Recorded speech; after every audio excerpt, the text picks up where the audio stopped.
Yeah, I agree. And John, you asked about the church. So the church that God called me to pastor in Orlando was an all-white congregation.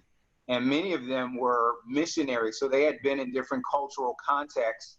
And living in a city like Orlando, where there's, you got a multi-faceted variety, diversity of people, but the church was pretty homogenous. It was all white. And it was just something in their hearts. They were like, this isn't the gospel.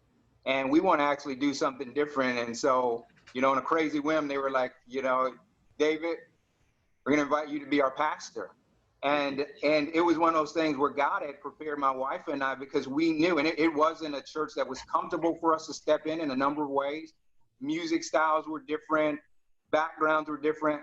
But the thing that really gave us a heart to do it was the gospel, and to live out something that could show forth the reality of who Christ is. Because in our world, these things like race and ethnicity, they become such great divides. And if the world never sees us living, like we can't love one another if we're not living with one another, if we're not engaging with one another. And so, taking those steps, and there were things that became uncomfortable along the way. And we'd have to remind ourselves that it isn't about our comfort when it comes to whether it's worship styles or these different things.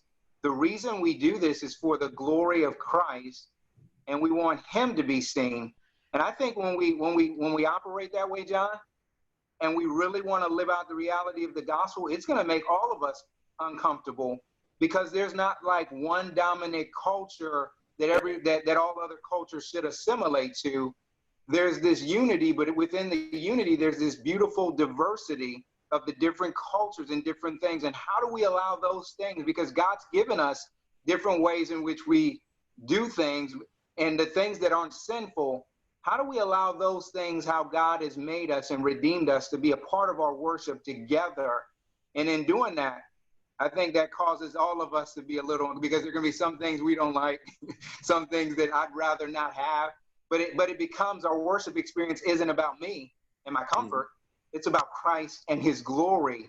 And so those are things that we have to, kind of deny ourselves, take up our cross, follow him, as we even pursue issues like this. Yeah.